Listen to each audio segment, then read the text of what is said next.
guys, and welcome back to my channel. My name is Katrika, as always. I hope you guys are doing well. I hope you guys are, among other things, striving and thriving. So this week, you guys, if you guys saw my last video, it was about being courageous. So it's a little bit of a continuation of that topic. But this week, I am talking about the cost of disobedience. Yes, disobedience. Oh my gosh, guys. Yes, I've come a long way, but my memory is still intact and I remember and I can, yeah, disobedience, it costs a pretty penny, y'all, and it ain't pretty. So, this week, I'm hoping that we can all learn from our lesson. Maybe some of you guys can learn from my mistakes and my missteps. And you know what? Just skip over a level or two as you're on your way to leveling up, okay? So, again, you guys, thank you so much for spending some time with me. I really do appreciate it. And again, I hope you guys are really doing well, and if not, like I always say, don't be afraid to go back to the basics. Do not be afraid to go back to the basics. There are lessons that can be learned. All right, into this week's video. So yes, I talked about the cost of disobedience. So if you guys, again, if you saw my last video, I talked about the children of Israel when they sent the 12 spies to spy out the promised land that God promised them. You understand me? God promised, God told them, listen, this is the land that I'm about to give you. And because of disobedience and a lack of trusting in God's word, they chose not to. Now, the cost of that disobedience, okay, was for them to wander around in the desert, was for them to remain in the wilderness, right? Remain in the wilderness, according to my studies, another 38 years, right? In total, they left Egypt, came to the point of the promised land, but stayed there a total of 38 years because of disobedience. Now, I don't know about you guys, but time is short. I need to maximize my time. I don't have time to spend wandering around in my self-imposed desert land no more. So, if you guys are thinking, oh my gosh, these examples are from back in the Bible, they're not current, I can't relate, I'm gonna lay in my closet bare, you guys. Take your case in point, your girl Katrika.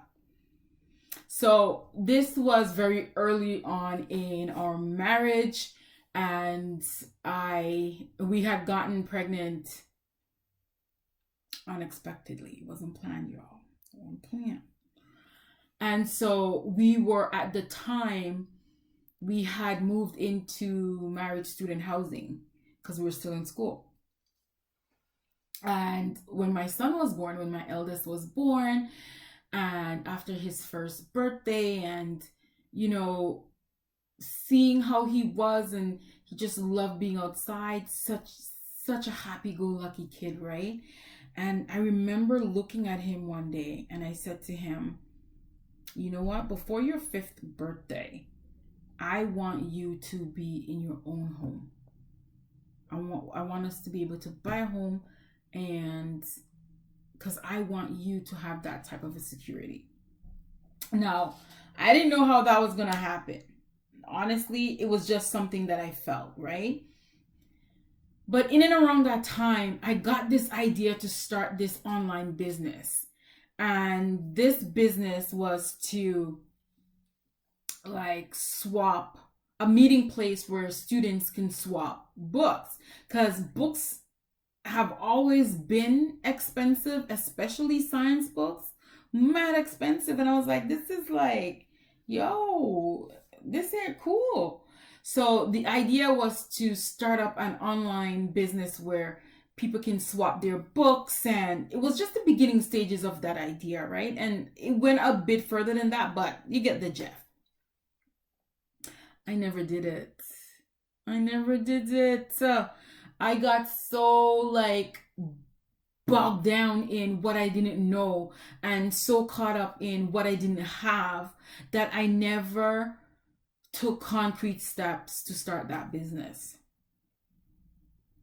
Now, I'm not saying that had I started that business, it would have led me to riches and all of this stuff. But I don't know what starting that business could have led to. Even if it did not go the way I thought it would, who knows what I would have learned and what other business it would have led to. But what I do know is that promise I made my son, I wasn't able to fulfill it until many years later. Right?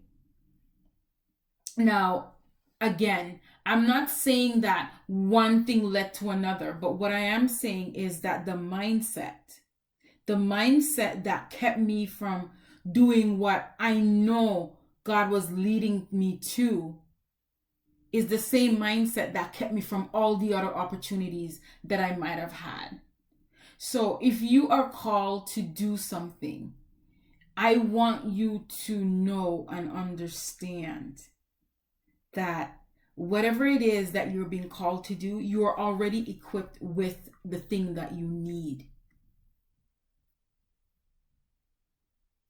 Yes, there are things that you have to learn along the way, but that's just the process. So I'm here to encourage you to trust the process. If the process demands that you acquire new skill, that you shave off some things on your person, on some of your character traits, trust the process. And though the clouds might look thunderous and dark,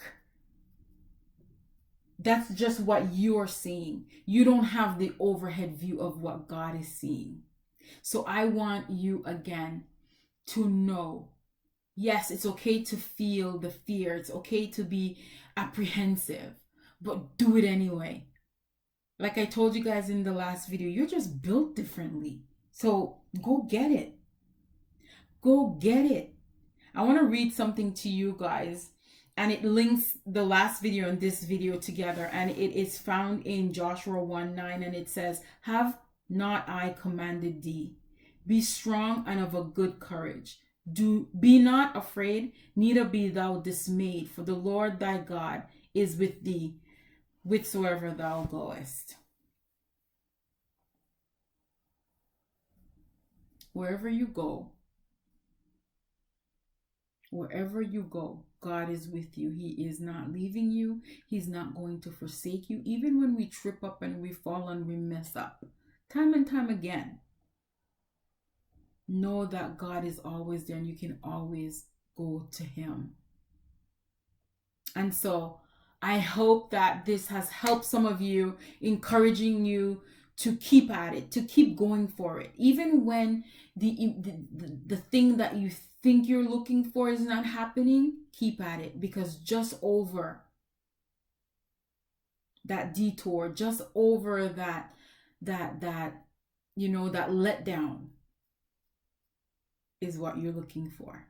So thank you guys once again for showing up and rocking with me. Don't forget to like, comment, and subscribe. Again, the goal is 2K by mid to end December of this year. And again, there are things I have to learn to, I guess, make sure that my videos are viewed. The algorithm, listen, I don't know about YouTube's algorithm, but I'm going to rock with where God is leading me. So keep on keeping on, you guys, and stay well. Encore une fois, je vous apprécie. Merci. À la prochaine, mes amis. Take care, everybody.